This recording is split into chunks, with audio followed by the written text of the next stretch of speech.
Good morning, everybody. It's Sunday, September 20th, 2020.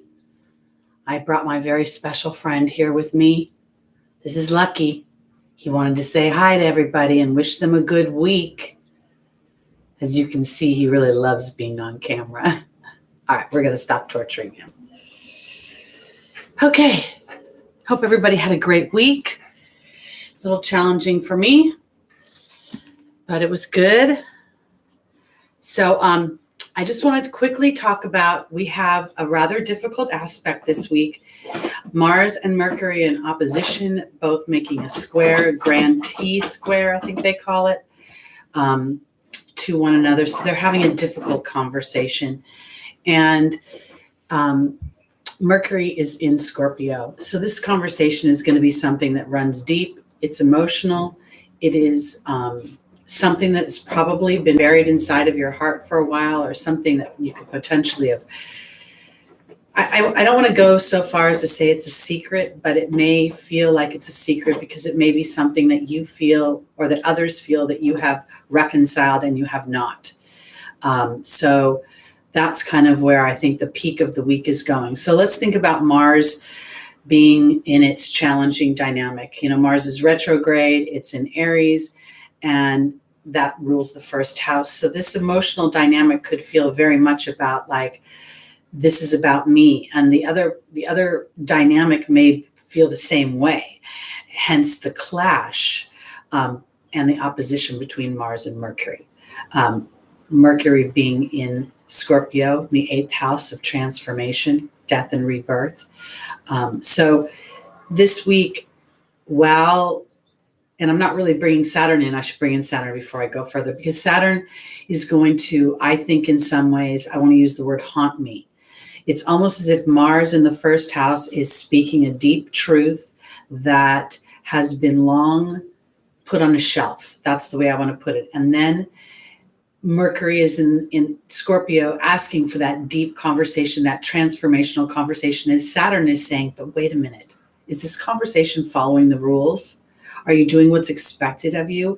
Are you being stoic and thinking about the whole versus your own personal needs? So this really feels like it's very conflicting within yourself emotionally.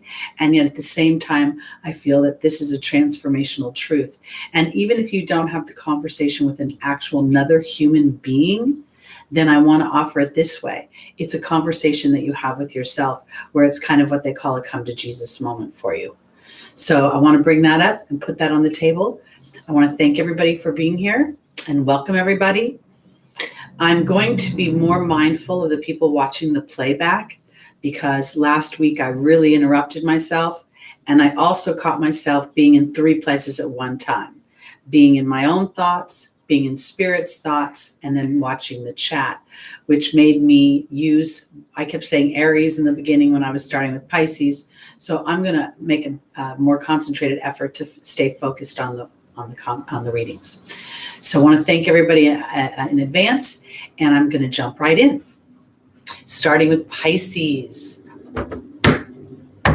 Pisces rising, Pisces moon, Pisces sun, and Pisces stelliums.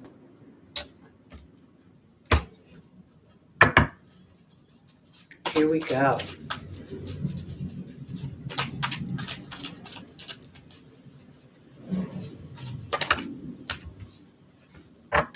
Welcome, Simone. I'm going to say welcome while I'm shuffling. Welcome to my normal tribe, Enchanted Wolf, Juan, Tebow, CC Pups, CJD. Hope I didn't miss anybody. Thank you, CC Pups. Hi, Jason74, welcome. And William, welcome, welcome. All right. Focused thought, here we go. Pisces, rising, moon, sun, and stelliums. And I want to offer this again. When I say stelliums, It's a strong influential dynamic because there's more than one planet, more than one. There's three on a loose stellium, 4 on a stricter stellium, and of course anything over that is going to be extremely influential on your life path. So if indeed you have a stellium, I would really pay attention to that. And Lada recently put out a video or something on Instagram about stelliums, indicating a specific mission within this lifetime. So that just reconfirms for me the powerfulness of a stellium in your chart, birth chart. So here we go. Pisces, our first angel is Isaiah. Our second is Vanessa. The third is Serena. And the final is Fiona.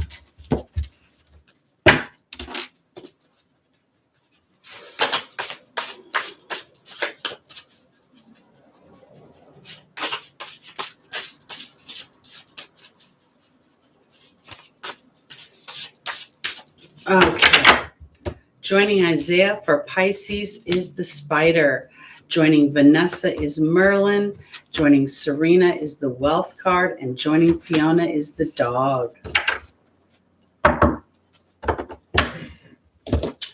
When I'm looking at this Pisces, I want to say to myself, the first thing I feel like is I'm really seeing the conversation between Mars and Mercury. Mars being in Aries, Mercury being in Scorpio, and I believe Mercury is in the shadow period of a retrograde. I know that it's coming retrograde soon. So we know through retrogrades that, and Mars is already retrograde, it brings things back around for revisiting, for reevaluation, for review. And I feel like when I look at Isaiah and the spider, I think it's really about looking at what's in your web and giving birth to new ideas about that. And I want to put it this way, because the new idea may be for my Pisces, rising, moon, sun, and stelliums, that you're starting to think about putting yourself and your own needs not ahead of others, but in such a way that by considering your own wants and desires first, you're actually taking care of others, because you're less likely to pull up the more challenging sides of Pisces. And so it helps you stand in a greater vibration of love, because you're not feeling the pressure of the expectation of the other side. So Isaiah, it's time to give birth to new ideas and new situations about your life. And this really comes into my opportunity and or my obstacle about faith, about what is the deeper, what do you really feel about this time? Because Mars and Saturn being in square for what's going to be quite some time now is going to make Mars is going to want to move forward. Saturn's going to want to pull you back in some ways. And then this week having this opposition between the T-square, the opposition comes in the idea of Mars and Mercury being on opposite sides of the wheel, both making a square to Saturn.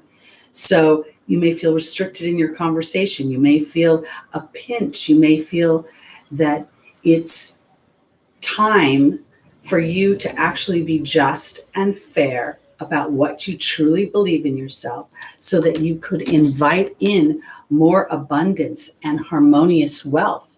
This is what the angels are offering. This is a time when I feel like it's that time, it's the darkest before the dawn. It's a time when not just our own personal lives are being challenged, but the lives around us, the structures that we know, the things we have come to be used to and to find comfort in are no longer available to us as readily as they have been. And so as you're reviewing these things, these ideas about your life, about what you want to go about, what truly makes you happy, you're going to find that a lot of it's going to come by turning over what you want to God and the angels, to source energy, to all the intentions that you put forth in this birth contract that we talk about every week. The birth contract being your natal chart, being the idea that you chose to be this rising sign. You chose to have this moon. You chose to have this configuration because it serves a greater purpose for you. And that is to see things through greater amounts of love. And when I say love, I'm not talking about intimate love. I'm talking about a bigger love. It's the love that gives permission to be daring, the love that gives permission to be truthful, the love that gives permission to give new ideas, to give birth to new ideas, and to start to really think about the things that you have given birth to, and are they still in alignment with where you are and how you've evolved. This last 2 years, having so much activity in Capricorn, having Pluto and Saturn, and now Jupiter in the mix, and all the other planets that sort of buzzed through there at the time, because the moon's been buzzing through there quite often, every month or every 12 months. The moon is buzzing through. I don't even know if I'm saying that right, but there's a lot of emotional dynamic is what I'm going on or trying to say. So for Pisces, rising moon, sun, and stelliums, the more you consider the ideas that you have built your life upon, and are they still in alignment with your deeper truth? And if indeed they are, then move forward. And I say this emotionally, spiritually, and spirit will lead your actions, because now is time to be loyal to the contract that you've made for yourself, and to allow spirit to illuminate that path is viable and feasible and even practical. All right, let's go on to our Aquariuses.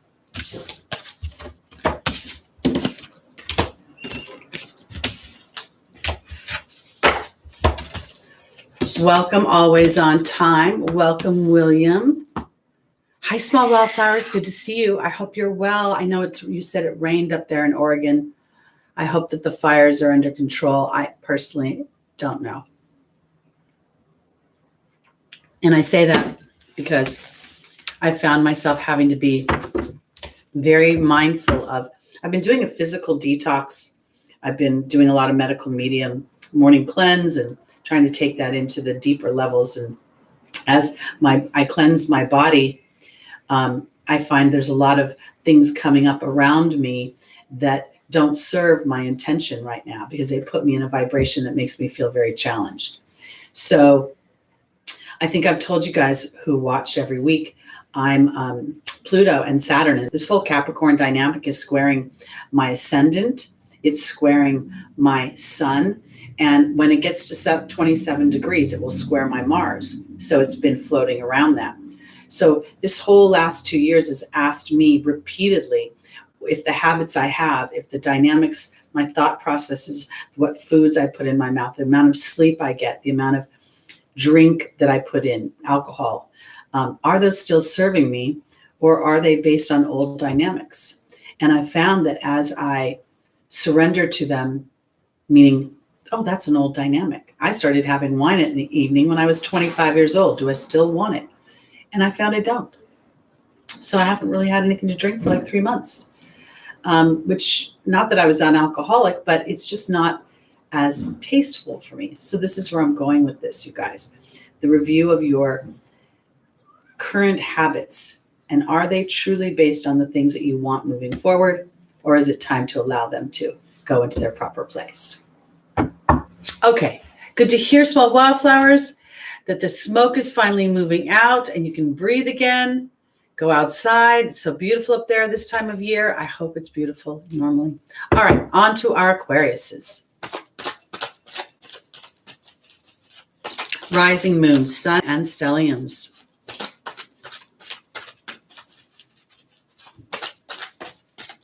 I'd be interested to know if anybody has a stellium in Aquarius. I don't see that very often. So I'd be curious to know, because that would make you extremely inventive and interesting and innovative and humanitarian and philosophical. Okay. Well, Sierra, that's interesting. Cool. Good to know. Thank you for bringing that up. Okay. Here we go. Aquarius, our first angel is Athena. Our second is Archangel Gabriel. The third is Archangel Michael. And the final is Xana. Thank you so much. Okay, here we go. Aquarius, Athena is being joined by the Lady of the Lake. Archangel Gabriel is being joined by the Goblin. Archangel Michael is being joined by the love card, and Xana is being joined by the forgiveness card. Okay. Now, so I've talked about the this opposition, which is part of a T-square between Mars and Mercury. And Mercury is about to go retrograde. And so for my Aquariuses, Athena talks about lovingly asserting yourself. And the Lady of the Lake talks about courage, talks about absolute truth, self-respect, and responsibility. And she's coming up through the emotional storm. You can see the water, her hair is blowing. I really believe that for you, this is a time to take advantage of this energy rather than to be fearing the tensions that this T-square bring on. It's more about really lovingly asserting yourself to the innovative ideas you have and to your own evolution and your own liberation and your own freedom. And the freedom may be from your own ego. And I say that because Archangel Gabriel talks about communication. She talks about arts and communications, but I'm going to focus in on communications and any insecurities.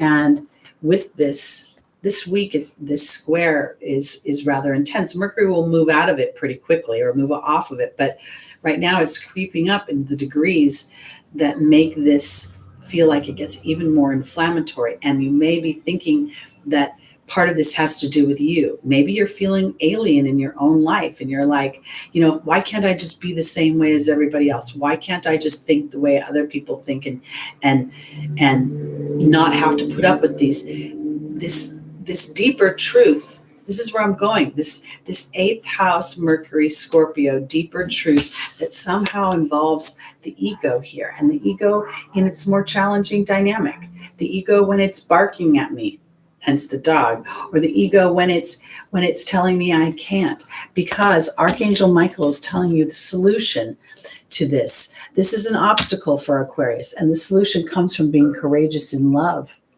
And that's when I go back to lovingly asserting myself in a truth that says, is this dynamic, is this loop in my mind, is this conversation really in my current life, or is it more this kind of expired old thought process that I'm used to having? And this transit has spiked it because Saturn is going to talk about structure, old structures, and sometimes structures that don't even serve you anymore. And what if that structure is the old thought process that the ego is griping at you about? Because Xana is saying that you'll find protection. You'll be able to move past this emotionally. You'll be able to reconcile this. This is what forgiveness means. Because when you come to the deeper truth and you have the courage to go there, you can say, that was applicable then, but you know what? Maybe it's not now.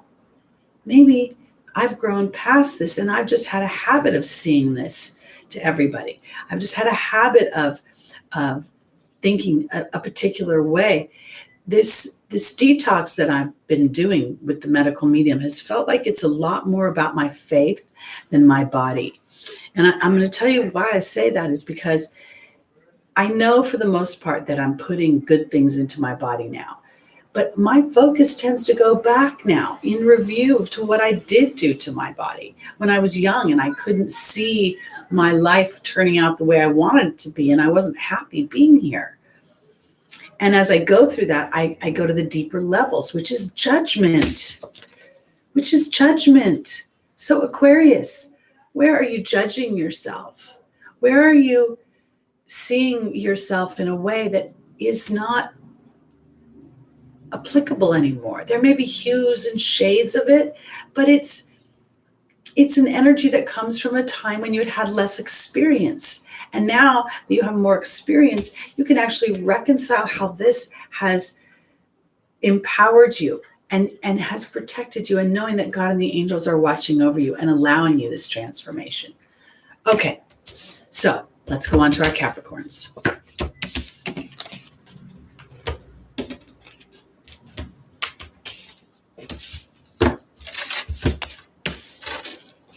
Thank you, William.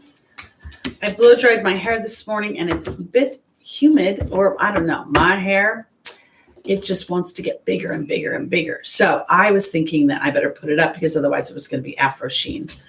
and not in a good way. Welcome your favorite nurse B, Capricorn stellium. Your life has been transformed over the last 2 years, either from the inside out, the outside in, or both. All right. Capricorn, rising, moon, sun, and stelliums. Here we go. Our first angel is Isabella. The second is Bridget. The third is Archangel Raphael. And the final is Oceana. Oh, your first Saturn return. I just had my second Saturn return, which gives you guys a lot of clues about how old I am, because you know how that works. So here we go. Because the Saturn return is really a huge time of review. And my favorite nurse B, going through that while this activity between Pluto is happening is so pivotal for you and anybody who has that configuration, because it really, to me, ushers in a whole new chapter for the next 30 years, the next 29 to 30 years. And surrendering to whatever Pluto flushes away will allow you to restructure your life and your beliefs. Okay, let's see if Spirit agrees with all of that. Here we go. Isabella is being joined by the novice, new beginnings. Bridget's being joined by the love card. Archangel Raphael is being joined by the goblin. And Oceana is being joined by the hawk. So Isabella says, yes, the timing is right for this new venture. And then the novice talks about the beginnings of something. This is akin to the Fool in the tarot deck. This is where the skill without practice. This is where I'm endeavoring something new, something I've educated myself about, and now I'm starting to put it into the 3D world. So here, to me, this is a spiritual journey that Capricorn has been embarked upon for the last 2 years, and now is an opportunity to really solidify that as we watch Saturn go into Aquarius, because I think that the deeper levels, and I just got chills everywhere, are for Capricorn to look into love and how you view love. And this isn't just how you love others, but how you love yourself, because being ruled by Saturn, well, if you're a rising, you're definitely ruled by Saturn. If you're sun or moon, you may be ruled by another planet, but you're still highly influenced by the dynamics of Saturn, which are going to be to follow the rules, to be stoic, to do what's right, not what you want. And what's right is not determined by love and God and the angels, but what community, what society, what the rules and structures are of this planet. So the healing comes, the angels' advice, the healing comes as we recognize that the ego here is representing Saturn and the old ways. And as you look deeper into love, you find a healing, because the ego does not harbor a lot of love. The ego is part of the empowering dynamic of the human experience that offers the illusion of lack of love. And so as we are willing to walk through that illusion, we are empowered. And that's where Oceana comes in. Taking action. Oceana says to lovingly take action. And then the hawk is asking Capricorn to rise above the situation and to look for the signs and the omens that you do have a new beginning ahead. Because this is a Saturnian way. You're going to want to take this slow so that you rebuild this structure in a way that feels, I want to say palatable. It feels like the new normal. And I want to put it this way, because it isn't about looking outside of yourself for where the structure is. It's about looking inside yourself about the kind of structure you want for yourself. And that's what I think Saturn going into Aquarius in a very short period of time, because it went into Aquarius a little bit, then it retrograded. And as it goes back in, and then Jupiter's going to join them. Or join Saturn. So as they sit in Aquarius, it's going to change the dynamic. It's going to be much more 11th house. And in 11th house, we talk about networks. We talk about communities, structures without a head. But we also, the 11th house represents our hopes and our wishes as well. Represents a certain amount of abundance.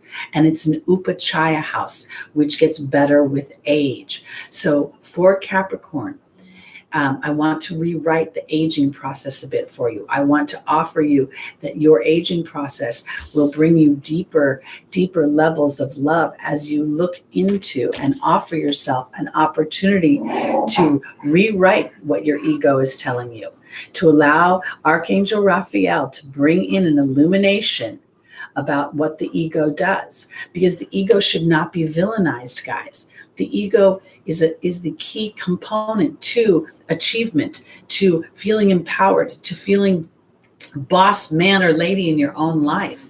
And so to me, I don't want to villainize my ego. I want to work in coordination with it and see how spirit empowers me by taking action beyond my ego and through love. That's what I have to say for Capricorn. I hope that made sense. Okay, let's go on to our Sagittariuses.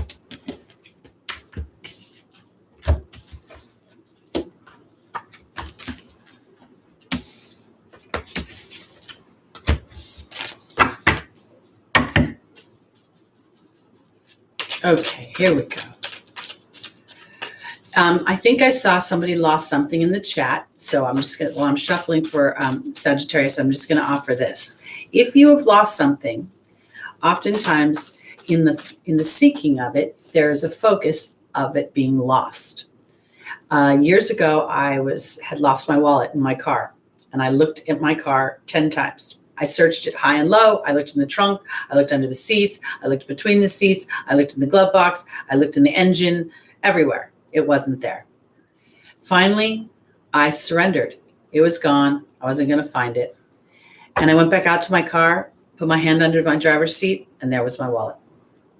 So as you can sit in a vibration of letting it be, it's lost for the time being so that I can be empowered in the finding of it and taking away the resistance of it's lost, it's lost. It's waiting to be found. And then you'll see it'll turn up. And if it's really lost, it's probably because you need a new whatever it was. All right, here we go. Okay, here we go. Sagittarius. Our first angel is Crystal. Our second is Isabella. Our third is Archangel Uriel. And the final is Maya.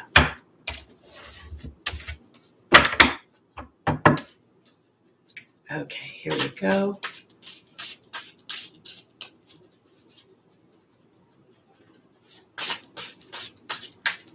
William, say that question to me again after I'm done with Sagittarius, because I don't want to mess up for the people watching the playback. And I'll address that because I got something about that. Whoa. Okay, Sagittarius. Joining Crystal is the cat. Joining Isabella is the king. Joining Archangel Uriel is the birth and the rebirth card. And joining Maya is the focus card. All right, Sagittarius. Crystal says have faith and hope because there's more on the horizon that you can't see. And then there's the cat. And I want to offer it this way because when I look at this, the first thing I kind of thought was that a cat is the kind of animal that doesn't stick around if it doesn't feel loved, if it's not fed, if it's not well cared for. It'll wander off. I mean, maybe if you keep it locked in the house, it will hide under the bed. But, and I feel like in some ways that Crystal is asking Sagittarius to have faith and hope that there is more, as you exercise your own independence, as you exercise the idea of what makes you feel loved, makes you feel appreciated, makes you feel valued within the dynamics in your life. I'm not just talking about intimate love. I'm talking about, I almost feel like I'm talking more on a professional level or on a impersonal level, like almost like I know that there's a dynamic of those that live within your home. And then there's those that you see within your community every day that you don't, like the moms in the school line or the checkers at the market or the mailman.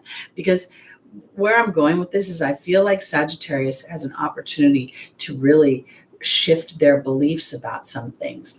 And the beliefs about it are that if I exercise a certain amount of independence in how I like to be loved, and I don't stick around in situations that don't feel loving, then potentially I'm inviting in more love. And I say that because the king represents justice to me right now. And Isabella is saying, yes, the timing is right for this new venture. And then in the angel's advice, I have Archangel Uriel dealing with frustration, anger, and unforgiveness. And there's the birth and the rebirth card. And that's where I felt like I was going to everyday activities, because Mercury's in Scorpio. Birth and rebirth is what Scorpio represents. And I feel like this is sort of a rebirth within your own community, your own everyday activities. Because here's Maya, the card of schooling and education, and here's the focus card. And I feel like what we're saying here is that as Sagittarius gives life to the idea to be more independent in what they want and how they feel versus what other people think is acceptable or other people think is good enough, that you find that, yes, there is an opportunity to receive that more, to foster that vibration within your own earthly experience and giving life and rebirth to your frustration. The human experience will never be frustration free. It will never be angry free. It will never be hatred free. It is a polarizing experience, offering the soul an opportunity to make choices. And in those choices is where the empowerment and the fun comes, really. Because the more we learn about where our focus is, the more we learn about where our dominant thought is, and Maya represents schooling and education, the more power we have to bring the experience we want, not the experience we've had, into our physical experience now. I want to put it this way and just kind of round it out for Sagittarius. Our thoughts create an energetic momentum. So something that you think about, every once in a while kind of creates a lazy momentum. And then when we start to worry, oh my goodness, that starts to rev up the engines of worry. And that creates a vibration. So when we go into the independent thought that the cat offers, okay, and we go into the dynamic of, what if there is something I can't see? What if spirit is teaching me through this dynamic that things are more just in the universe and the timing is right for me to learn this, because I'm about to be offered a whole new opportunity as I release the frustration of not finding what I'm looking for, of not finding the object, the love interest, the job, or the resources. And that's where I get a true higher education that Sagittarius represents. And then I can change my life as I change my focus. Okay, let's go on to Scorpio.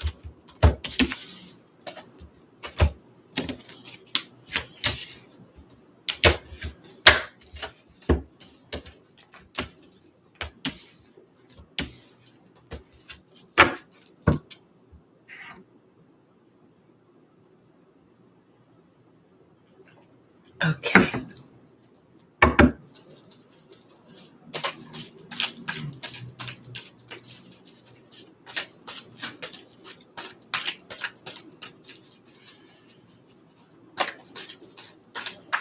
As I'm shuffling, I just want to put the timestamp after I say this, because I don't want Scorpio to be annoyed. But I want to say this for Thibaut. You recently had procedure. Did you have this purple phone before you had the first procedure? Did you know where it was? Because maybe you've lost it at the doctor's office and it's in some sort of lost and found, because they don't know how to open it up to find out who it is. So, Thibaut, you might want to call the doctor's office where you had your procedures for your eyes. I'm just throwing that out there. Okay, here we go. Scorpio, rising moon, sun, and stelliums. And if you have a stellium in Scorpio, you are so intuitive that when you transform that intuition into earthbound, grounding it, you're so powerful. It's not even funny. Okay, here we go. Archangel Uriel is our first angel for Scorpio. The second is Ariel. The third is Isaiah. And the final is Caressa.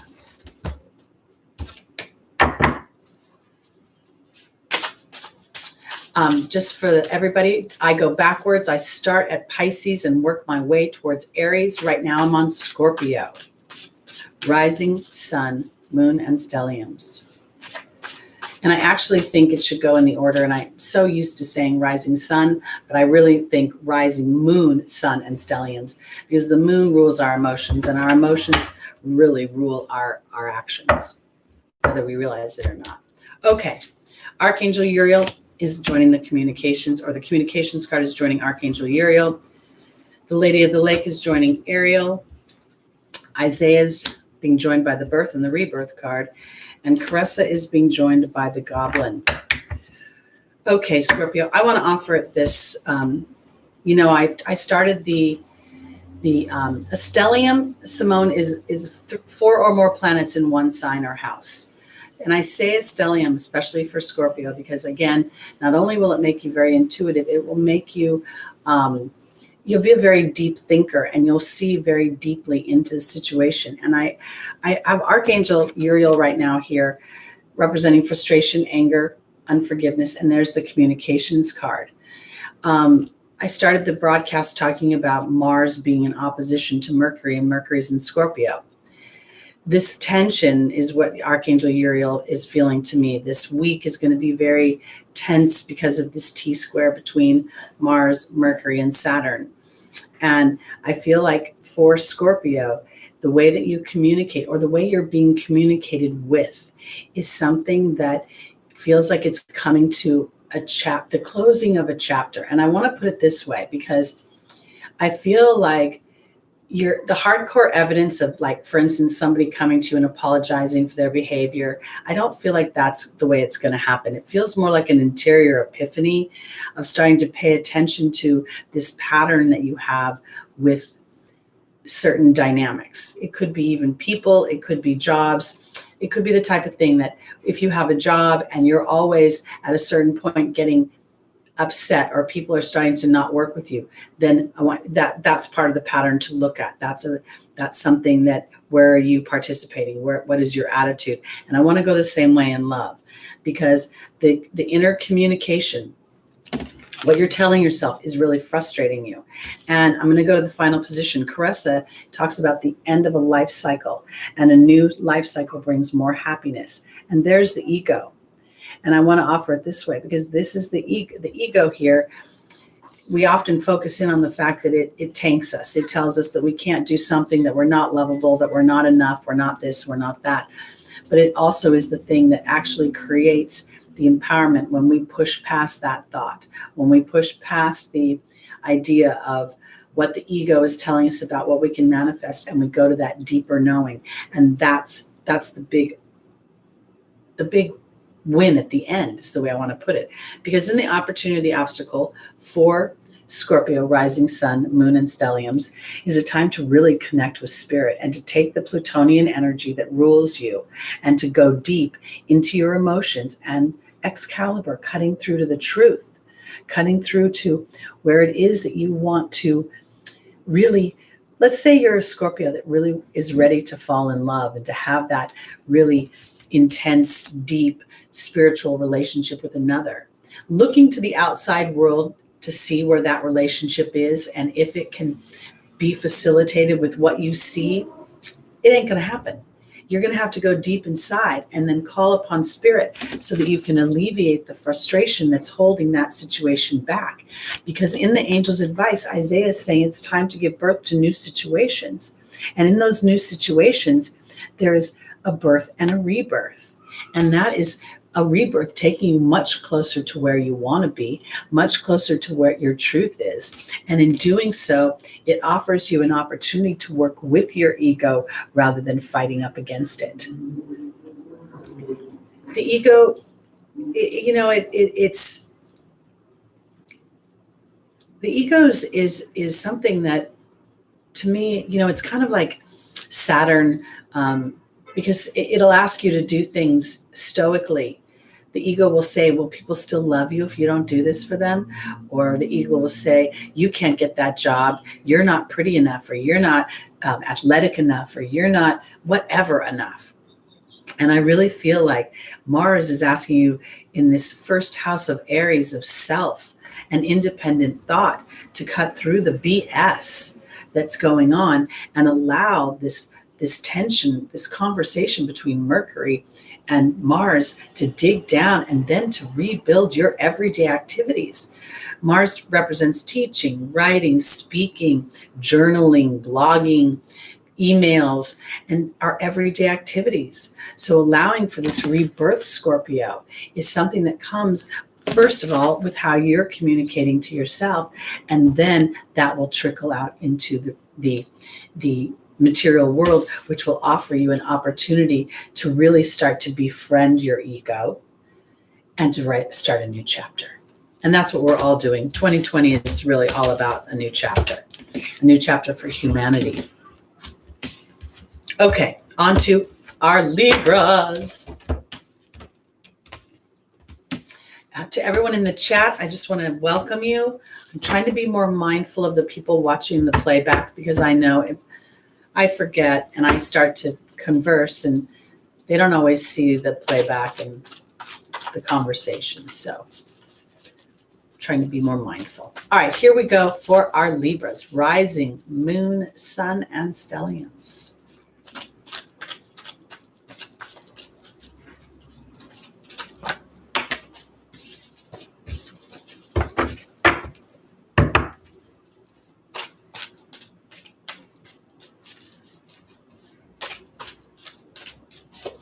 All right. Yes, it's a Libra season. That's right. It's our birthday season. Here we go. Our first angel is Merlina. The second is Francesca. The third is Maya. And the final is Chantal. Okay.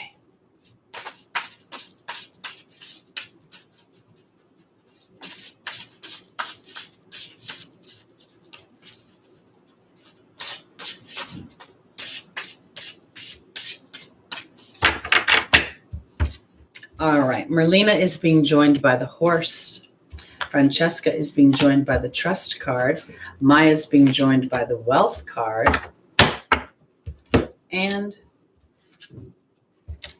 Chantal is being joined by the birth and the rebirth card. Okay, my Libra loves, fellow Libra loves. Merlina talks about being confused and indecisive, and the horse talks about delegating authority, accepting help from another. And while that is a certain amount of viability, I think that this week, with the Mars and Mercury opposition and the T-square of both of them to Saturn, I believe that this confusion comes about your beliefs. I looked at that horse, and the first thing I thought was Sagittarius, ninth house beliefs. And what do I believe? I'm going to go to the final position about love, because Chantal represents love. Straight up, intimate love, not the love of your children or your dog or your cat or your mom or your dad or your grandparents, but intimate love. And then there's the birth and the rebirth card. What does Libra represent? Partnerships. Now, when I looked at Merlina saying that you're confused and indecisive, I felt like I went through this kind of rapid succession of the decades of my life. When I was in my teens, I wasn't lovable because my boobs weren't big enough. When I was in my 20s, I wasn't lovable enough because I was too angry. When I was in my 30s, I wasn't lovable enough because I wasn't far enough in my career. In my 40s, I wasn't lovable enough because I was getting old. In my 50s, I finally started to feel lovable enough because I started to believe that something bigger was afoot in all those previous decades. Because Francesca is asking Libra, what do you visualize right now? It will come about, and negativity will block your progress. And then there's the trust card. The trust is not about trusting some fairy godmother to come down and see you and put her little wand on you and tell you everything is better. The trust card to me comes from the trust of the soul, the part of you that is not incarnate in this body, the part of you that is holding space for the bigger picture of what you intended as you embarked upon this human experience, when you offered yourself up to go under the veil of unknowing and rediscovering. And as you desire to rediscover more and more your truth about what you believe in love, Libra, because Libra, while you're the sign of partnerships, it doesn't always mean you're balanced in partnerships. It's what the opportunity is to balance. Because in the angel's advice, we have Maya, the card of schooling and education, and then we have the wealth card. And the wealth card to me is harmonious wealth. And that's really the education comes from my ability to trust a bigger picture of what I intended for myself, and knowing that when I intended that, I intended it not just for myself as an individual to make all these things happen, but I engaged a team of angelic hosts to support me during that. And the larger part of my soul stayed out of body so it could hold space when I lose myself here in this illusion. So for my Libras, there's a rebirth in the ideas that you have, the beliefs you have about love. And as you allow yourself to transform those beliefs, to take that Sagittarian, going in to a foreign country in your mind about how you believe about love, and then starting to muse on what does that feel like? What would that feel like? Would it feel accepting? Would it feel invigorating? Would it make you excited to want to get up in the morning? Because it's not so much about somebody loving you and that they actually love you, but that they love you for who you truly are. All the little thorns on the way up to the rosebud. Okay, going on to our Virgos. Okay.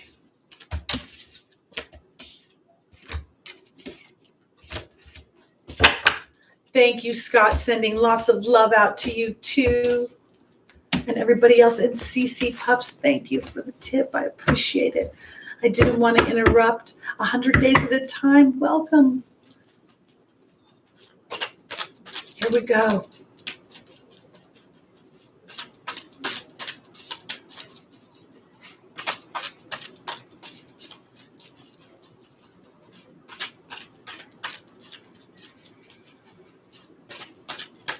I'm now on Virgo, and I start from Pisces and I work my way towards Aries, guys.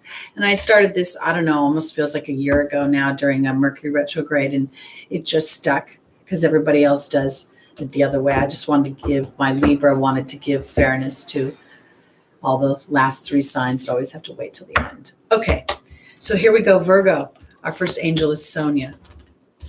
The second is Chantal. The third is Ariel, and the final is Archangel Raphael.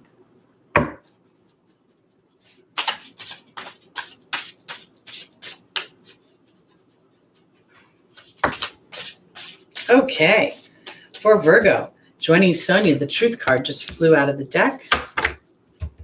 Joining Chantal is the Stag. Joining Ariel is the High Priestess. And joining Archangel Raphael is the Mystery card. Okay, so Sonia represents a deceased loved one, telling you that they're fine in heaven and earth. That they're fine and well, and sending love from heaven to the earth plane.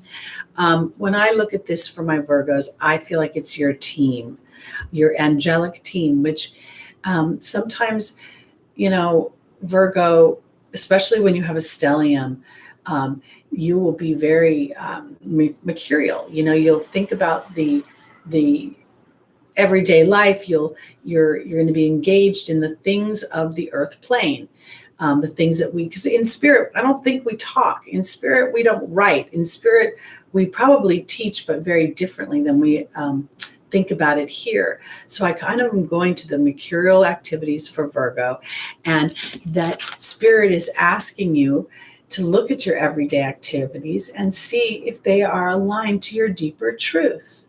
Are you enjoying what you're doing, how you're spending your work days?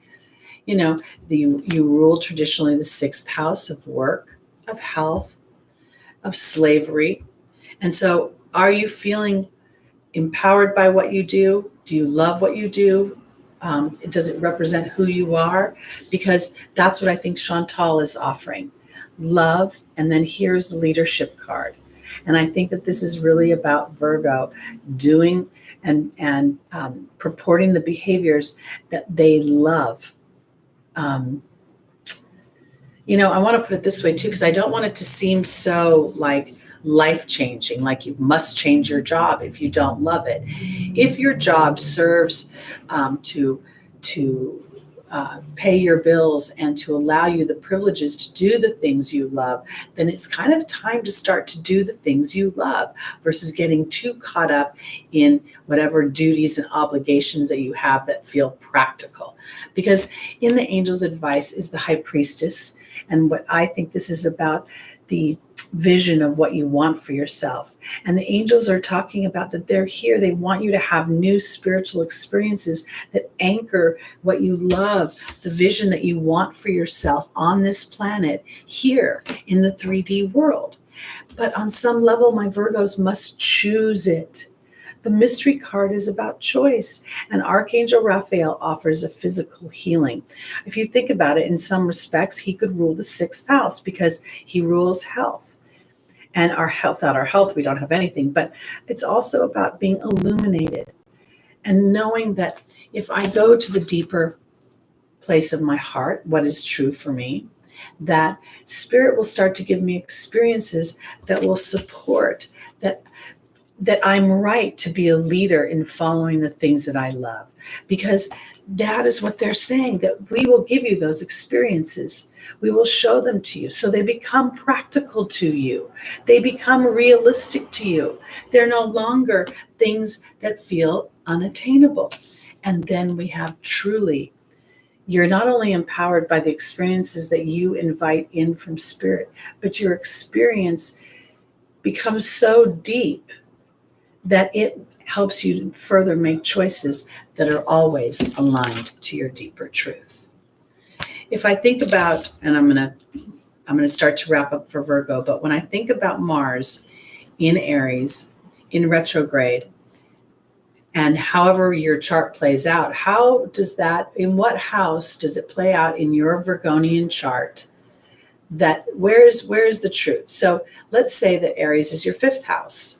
How are you expressing yourself creatively, romantically? If Aries is your 10th house, how are you expressing yourself in your work dynamic? And are you being seen in the truth for who and what you are? So as you allow that truth to bubble up, then spirit can start to lay the foundation for the experiences that then anchor it in. And then the healing begins and you make more choices towards it. I hope that made sense. All right, let's go on to our Leos.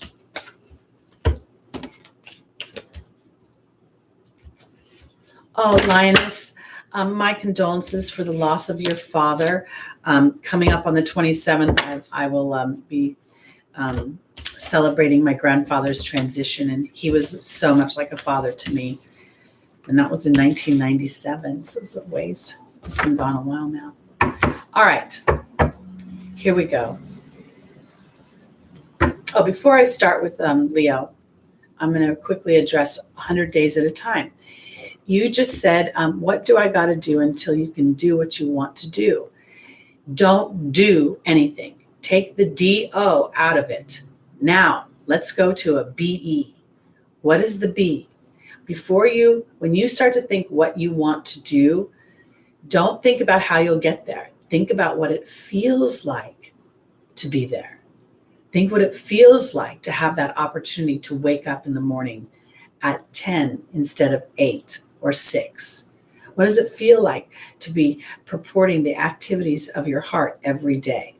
When you do that, you start that momentum we talked about earlier. And the more that you allow yourself the privilege of going into that version of yourself, then what do? It starts getting faster and faster and faster. And it starts to create a momentum that spirit says, oh my goodness. And they drive you to it quicker and quicker. So you go to the B. The B is my belief, my attitude, my disposition.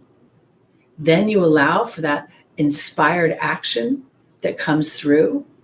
And then you listen to that piece of inspiration. And instead of going marketing on Tuesday, you go to the market on Thursday and you're standing in the line and a conversation takes place that confirms that the momentum you've been working on is being heard by spirit. And now your job is to stay there. And as you stay there, you know, when you first learn to ride a bike, how when you get your balance really good, you can look, no hands. You can't do that if you're not going the right speed. Can't do that if you're not going the right speed. Hope that made sense. Okay, here we go. On to our Leos, rising sun, rising moon, sun, and stellium.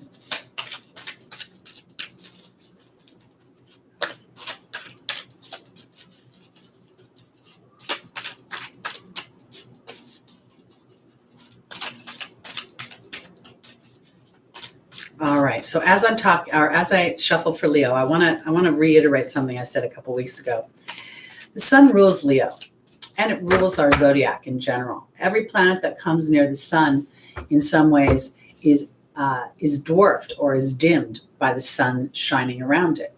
So, if indeed the sun rules the zodiac and is the king of the zodiac, and by nature rules romance, personal pleasure, hobbies, children, which is procreation. I feel like creative activities in general. I feel like this time of 2020 is about paying attention to Leo in a new way. It's about starting to think of the fifth house activities as being primary versus secondary. The human always thinks that personal pleasure is something that should be put aside until the work is done. What if it's the opposite? What if the real work to be done is to endeavor our personal pleasures? And in doing so, the sun shines on us. And in doing that, Kobe Bryant had the sun and Saturn conjunct in his chart. And what he did is he used the higher vibrations of Saturn to work hard at what he loved. And he became a master at it. So that's what I want to start off with Leo. And they're great. It's Tony the Tiger. I'm thinking that's what you were doing, William. Okay, here we go. Our first angel for our Leos is Maya. Our second is Sonia.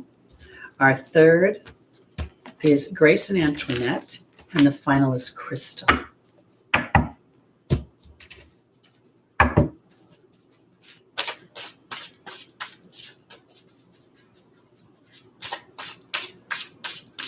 All right. Leo, Maya is being joined by the High Priestess. Sonia is being joined by the Love card. Grace and Antoinette's being joined by the Dog. And Crystal is being joined by the Hawk. Okay, so Maya represents schooling and education. And the fifth house represents high school, as I recall Lada teaching us. I want to offer this for my Leos. The High Priestess is about, to me, she's very much about my version of myself, my inner knowing of what I've contracted for, connecting with that vision I have for myself, and then allowing, I think of the High Priestess as I do in the tarot deck. She really represents the inner knowing. And Maya is offering schooling and education. And I think that this is about Leo being educated during this period of time, during this T-square between Mercury and Mars, and then we have them both squaring Saturn. The version of what you have for yourself, the vision you have is probably huge.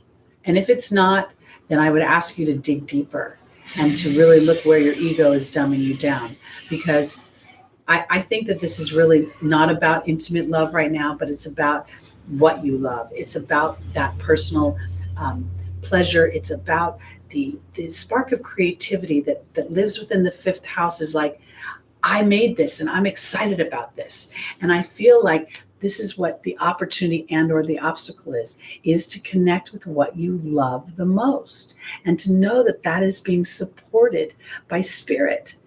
Because right now it may not feel that way. If there's one thing that has suffered in the year 2020, it's our personal pleasures. We're not allowed to go to our outdoor summer concerts. We can't go to a restaurant and eat and kibitz. We can't just walk down the street and enjoy a conversation without being villainized for not putting on a mask. So now, Leo, having compassion for love, having compassion for what you love, demonstrating that compassion, connecting with spirit. This is my opportunity and or my obstacle. And here's the angel's advice. I feel like this is a time for Leo to be a benevolent ruler in some ways, to when I look at the High Priestess now, and while I want to go to the version I have of myself, I kind of think it's the version I have of the world. Because in the final position is Crystal saying, have faith and hope there's more on the horizon that you can't see. And then here is the hawk, which is about signs and omens and also rising above a situation. So let me round this out a little bit. The world has been experiencing fires, hurricanes, unrest, extreme judgment of one another, polarizing beliefs and experiences. And I feel like all of this is because our fifth house activities have been muted and dumbed down. And it's not just the year 2020. They've been slowly being eroded away, not just by our own personal experiences, but by the dynamics of what the structures of the world are. Here in the United States, we're required to work 40 hours a week. That's what's considered full-time. 35 hours a week is considered part-time. It's just out of balance. So here we have we have an opportunity to rewrite our stories, to feel the newness of our own personal pleasures being absolutely viable, tangible, and a platform with which to build upon. And that's what I think is being offered, is an education in your own version of yourself and really asking your guides to help you step into that loving vibration so that you can step into it with compassion and sincerity. And then as you do, Spirit will start to give you signs and omens that your faith in them, your ability to step into that and to see that as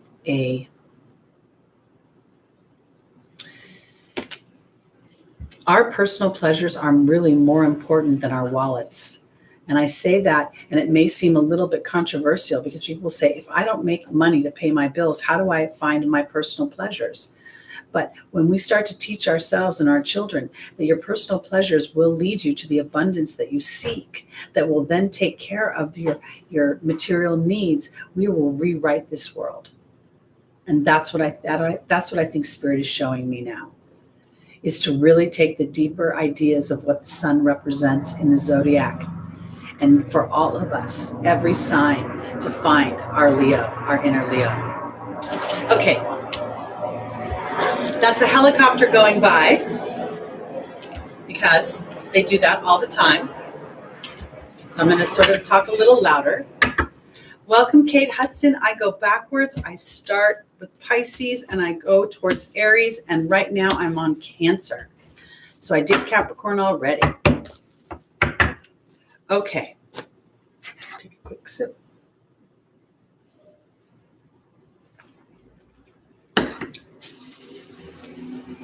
Barbara, are you getting my emails? I've emailed you twice and haven't heard back from you, hon. Oh, there you are. Okay, good. I just don't want you to think I ignored you. I have Saturn in Capricorn in the 10th house. It's being on time and making sure I follow up is super important to me. Okay, here we go. Cancer, rising moon, sun, and stelliums. Our first angel is Rochelle. The second is Archangel Michael. The third is Opal. And the final is Maya. Okay.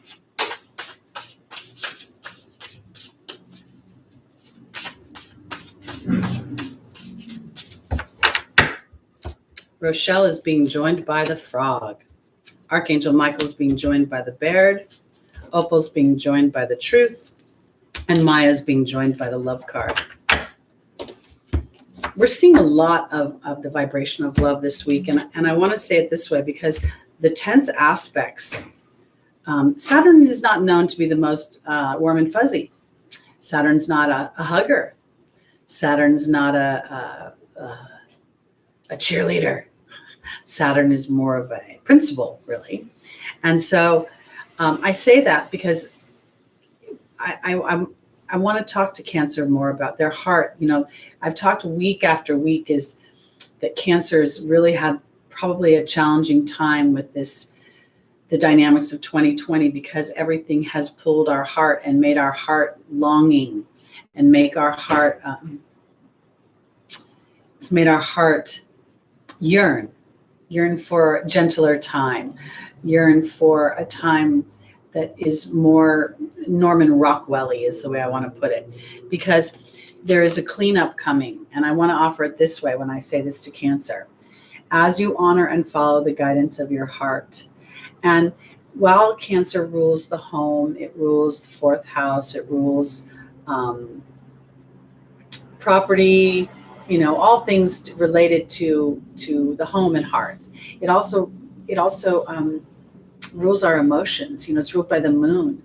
And so the frog representing cleaning up our emotional baggage, representing cleaning house.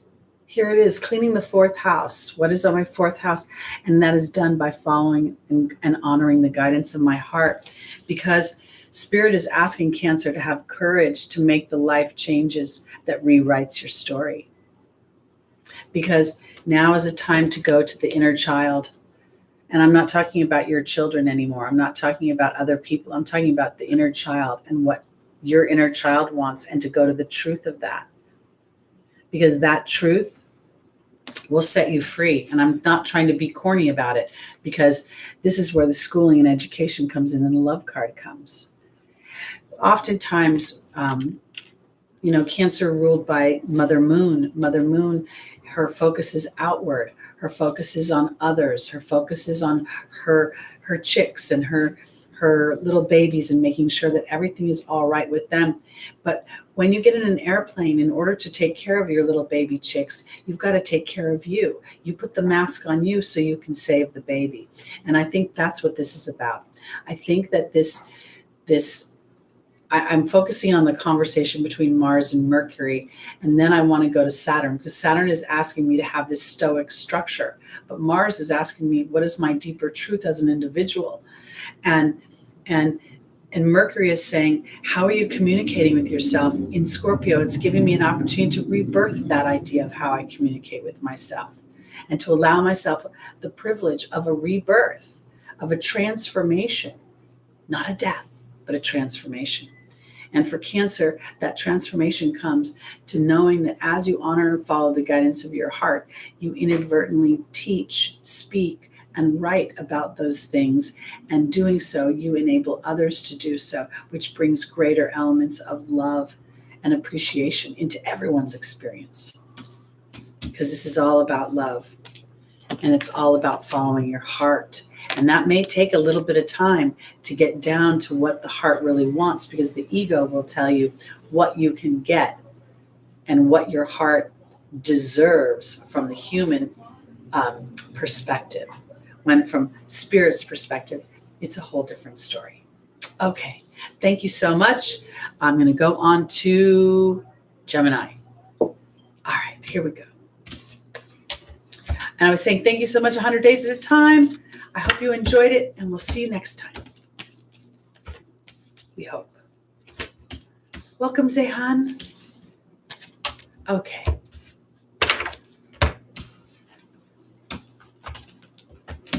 We're going to go Gemini, rising moon, sun, and stelliums.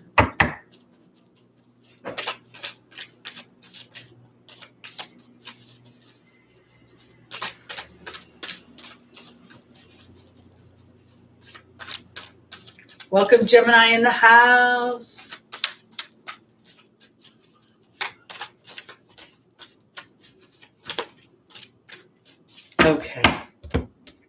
Our first angel for Gemini is Isabella. The second is Francesca.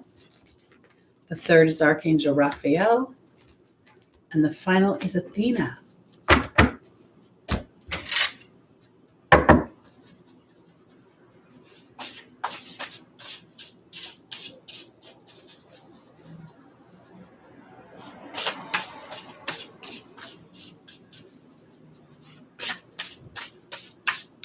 Okay. Isabella is being joined by the wasp. Francesca is being joined by the spider. Archangel Raphael is being joined by the bee. And Athena is being joined by the queen. Okay. All right, Gemini. Isabella says, yes, the timing is right for this new venture and a happy outcome follows your positive expectation. And then it's joined by the wasp. The wasp is a challenging energy. And it talks about anger, retaliation, jealousy. I would have to say it's anger. I'm going to go to anger. I don't feel like it's jealousy or retaliation, but I do think that may be an opportunity for you to look at what's angering you. Because as I look at the spread, I feel like some of it has to do with your perspective. And I want to offer that your ruling planet is in Scorpio. It is about to go retrograde. And I want to look in the deeper elements of what Scorpio represents. And I also, Scorpio represents the occult in some ways. And when I think of the occult, I don't think of witchcraft or sorcery. I think about astrology. I think about, in many ways, spirituality. Because the occult is something that is out of it's a word that I think represents being out of the religious dynamic and into a more alternative and empowered way of thinking. So I think for my Geminis, it's time to look at where does your anger come from? Because when I say that, I feel like the potential is it comes from you feeling a sense of pressure from the outside world in some way, either your environment, your personal environment, your work environment, and there's a sense of obligation attached to it. There's a sense of duty attached to it that makes me, and there you go. There's that T square. Saturn's going to be duty, obligation, because it's time to start to visualize yourself in more cooperative relationships. That's what I think, and things that are more fair and more even. There's a little something that feels like you're not receiving. And when I say you're not receiving, there's an imbalance in the experiences that you're having right now, which is creating the anger or the growing frustration.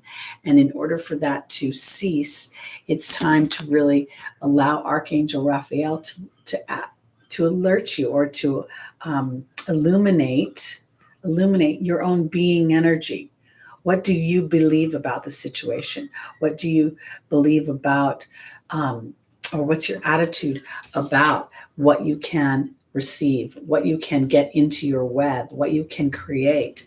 Because Athena is asking Gemini to lovingly assert herself, but to assert yourself in a way to receive.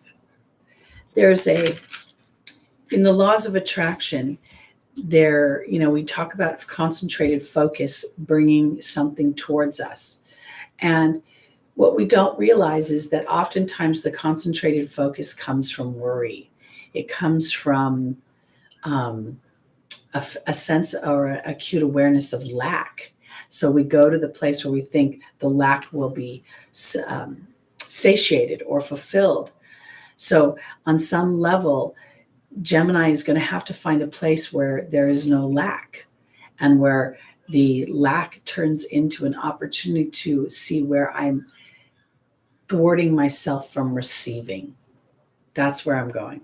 So I want to offer my Geminis this week as your conversation between Mars in Aries and Mercury in Scorpio gets heated. And as it gets heated, because I think that Mercury is going to be demanding a transformation, and Mars is going to be, in some ways, feeling, because it's in retrograde, you may really be wondering if your own personal needs outweigh the needs of the many. And I feel like as a leader, that your needs are as important as the many. And as you allow for that and you give life to that, then you can help others that are standing in a vibration that isn't quite serving them. Because when we start to shift the vibration of the needs of the many are not as important as the needs of the few. And I put it that way because when the few are focused in on what makes them happy, their vibration is one of abundance. Their vibration is one of fulfillment. And when we stand there and we in some ways become so focused there that rather than shifting into what has been expected, we can allow those to shift towards us, which creates a bigger momentum. And then that starts to transform the world, bringing us into the age of Aquarius. I hope that made sense. I'm going to go on to Taurus now. Oh, and I want to tell you guys something, which was interesting. Yesterday morning, I woke up and I had a dream that was an earthquake. And I literally felt like I woke up to an earthquake.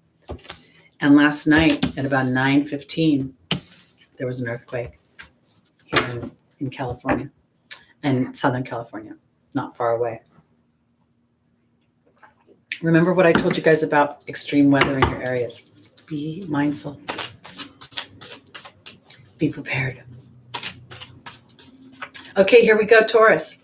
Rising moon, sun, and stelliums.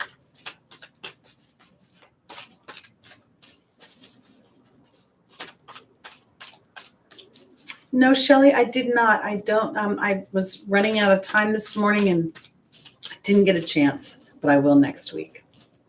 Okay, here we go. Taurus. Our first angel is Archangel Uriel. The second is Indriel. The third is Crystal. And the final is Maya. Wow. I don't know how we do this every week. Same angels come out. And I think that's because there's a theme. While we all have our individual signs and our individual focuses for our soul's intention, we're all part of the same tribe. Doesn't matter what color, what religious background, we're all one tribe.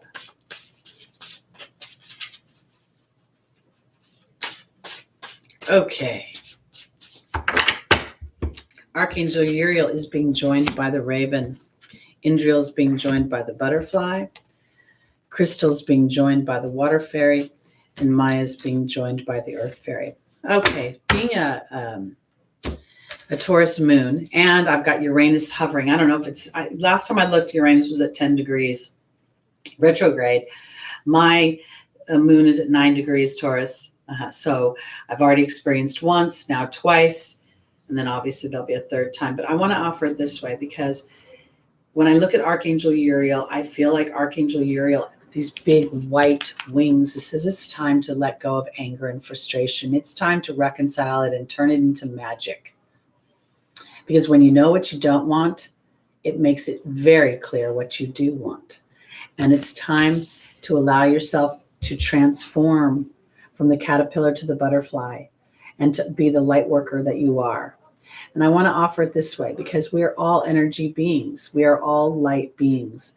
So I'm not talking about a special mission other than your personal pleasures, enjoyments, appetites, the things of the second house.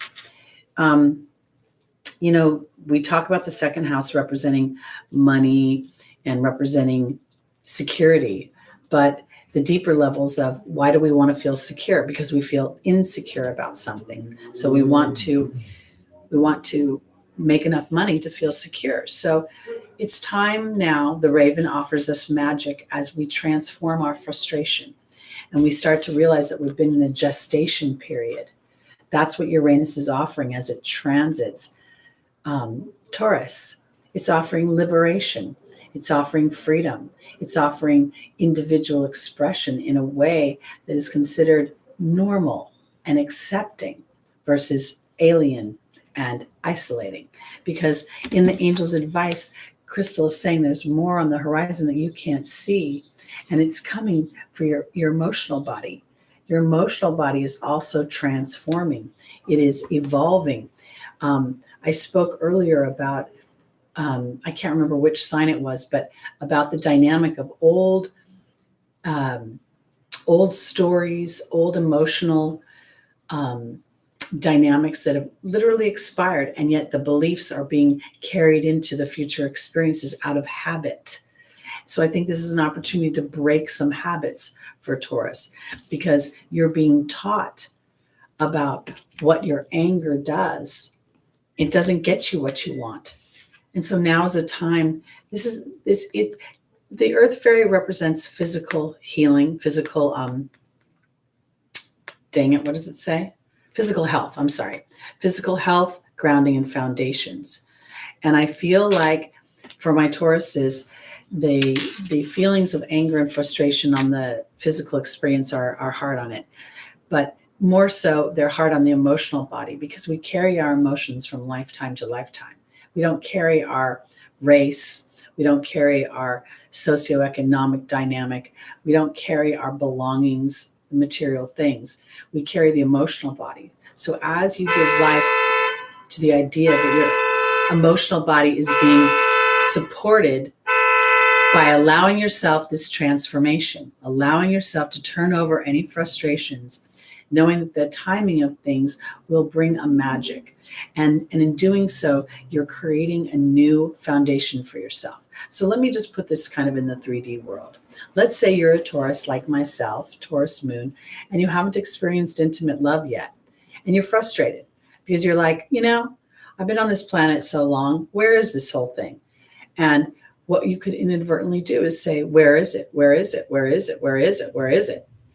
And inadvertently, that's pushing it out, because the other party has their own blossoming to do, has their own dynamic to see the light within themselves. And as we foster the faith and the hope, and we trust our intuitions, we're sending that partner, that love that we don't even know them yet, we're sending them the energy to allow them that journey, which then will create a stronger foundation and will teach us something about how we operate when we're angry in love. Because the other flip side of Taurus can be a little stubborn, can be a little emotionally, I'm not giving in till you give me what I want in the way I want it.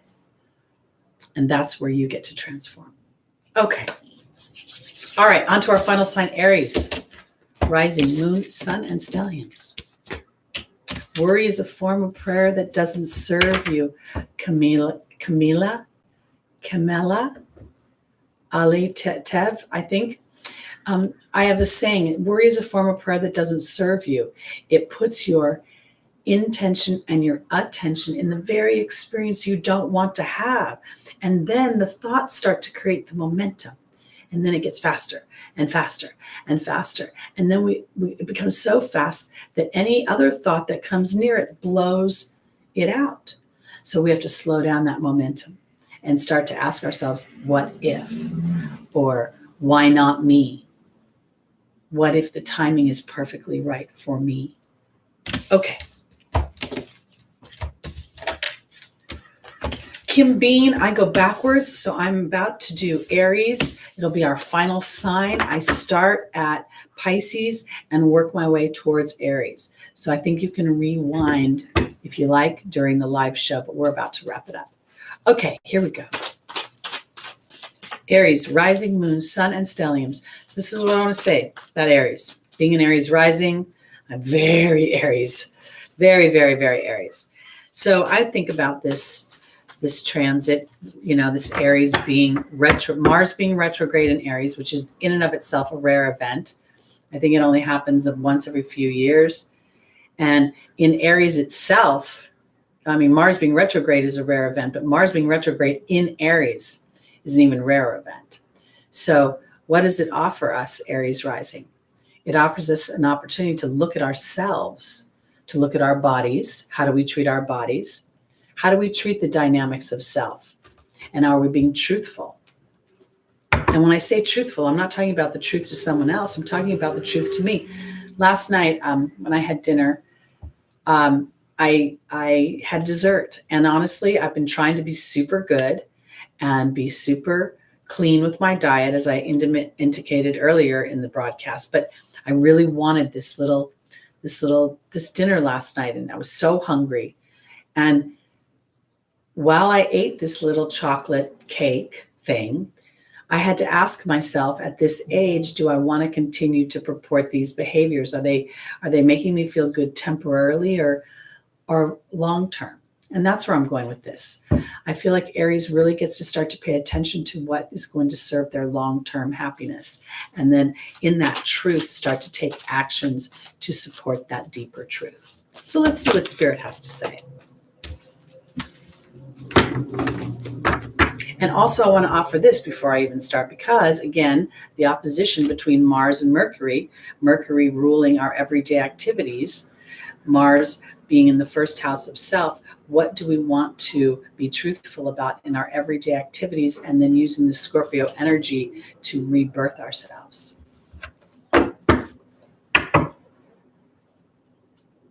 Okay, here we go. Aries, our first angel is Indriel. The second is Isaiah. The third is Archangel Uriel. And Maya is the final angel. Wow. We're all going on this little dynamic of learning about our frustrations and our angers and our unforgiveness.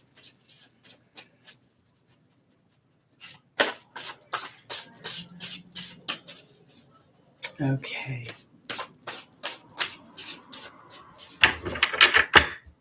Indriel, joining Indriel is the cow.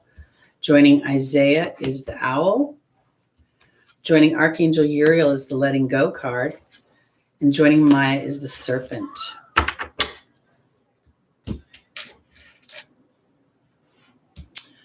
So as I look at this, I want to say this. As an Aries rising, wanting to take action, that comes very easily to me. I have some other dynamics in my chart that make me lazy too, but I want to put it this way, because Indriel's the light worker, and she says to shine your light on the earth and all of its inhabitants. And here is the cow, which is about asking and receiving nourishment and abundance. And I feel like with the opposition to Mercury and this Mars squaring Saturn, which is going to go on for quite some time, probably the next, few months, because I don't think Saturn goes direct until October, the end of October. I don't have the dates exactly. And we still have Pluto in the mix. But what I want to say is that with Saturn pulling and slowing things down and Mars wanting to move things forward at rapid pace, I feel like Aries has something to learn about connecting with spirit and then receiving.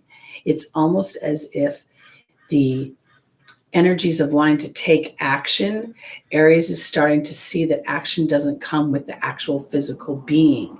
It comes with the energetic being, because Isaiah is saying it's time to give birth to new ideas and new situations, that it is a fertile time. And in this fertile time, you learn how to decipher between wisdom and deception, between what will just be taking action for the sake of taking action, and then taking strategic action. Because in the angel's advice, you're learning about your frustrations. You're learning about your unforgiveness. You're learning about how sometimes the actions that you take aren't based on a deeper truth, which is what the letting go card, and I'll go into this a little deeper, but more about the warrior in you. So the letting go card is not about letting go, because my warrior can't let anything go. What I can do is transform it. And this card became Let It Go, the song from the movie Frozen. It's funny how some distance makes everything look small, and the fears that once controlled me can't get to me at all. It's time to see what I can do, to test the limits, to break through. No right, no wrong, no rules for me. And that's where Archangel Uriel starts to reconcile things, starts to let you know where are you taking actions just to be defiant in some ways to what you've known, to push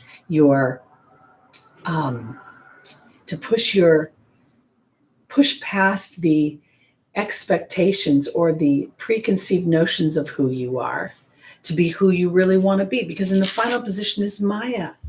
Maya is the card of schooling and education, and the serpent offers healing and knowledge. So what we have is knowledge that Aries gets to be a co-creator with spirit in a way that we learn that our being energy and our frequency, our vibration is where we start our manifestation. And so in doing that, then we receive guided action. And that's what I think is this opportunity. It starts off in a tense way this week. It starts in a way where I feel a little bit like I want to punch something as an Aries, like, no, that's not right. But then I take a pause. And as I take a pause, Mercury illuminates something in that pause and in that review, in that reevaluation of my Scorpio. Where is Scorpio? What house does that represent for you, Aries? As an Aries rising, it's obviously my 8th house. It's going to be truly in its natural place. What do I think about money? What do I think about my taxes? What do I think about other people and the resources they offer me? All those things. And then in relation to, do I jump up and take action, or am I taking strategic action? That's where I'm going. I feel like this is an opportunity for those ruled by Mars to start to foster the higher frequencies of that vibration. And in doing so, the truth seeker that Mars represents becomes more of the palatable energy moving forward versus the just seeing this sort of aggressive, pushy dynamic. So that's where I'm going with that. All right, so that's it. Look at me. Did this an hour and 31 minutes, pretty good. I want to tell everybody thank you for being here today. There's a few people that we missed, that the chat last week got a little bit intense for them, and we saw that reflected in the comments. So I appreciate everybody being of a loving energy today and keeping all of the polarizing dynamics out of play. And so that's that. I want to thank everybody else for joining, all the new people. You know, Flamingo, I'm feeling a little bit off today, I'll admit, and not just, I think it's a combination. I was doing the detox and then I did the dessert, and I probably should have done that. And I've been having some weird sleep patterns lately. So thank you for noticing. I'm good though. So, all right, guys. So I want to thank you all and say good day, good night, good week ahead. And I'll be back next Sunday morning at 11 a.m. Pacific with more messages from your angels for traversing these astrological transits. Thanks so much for being here. Please like, please subscribe, please share the videos and comment. Have a wonderful week, everybody. Peace out.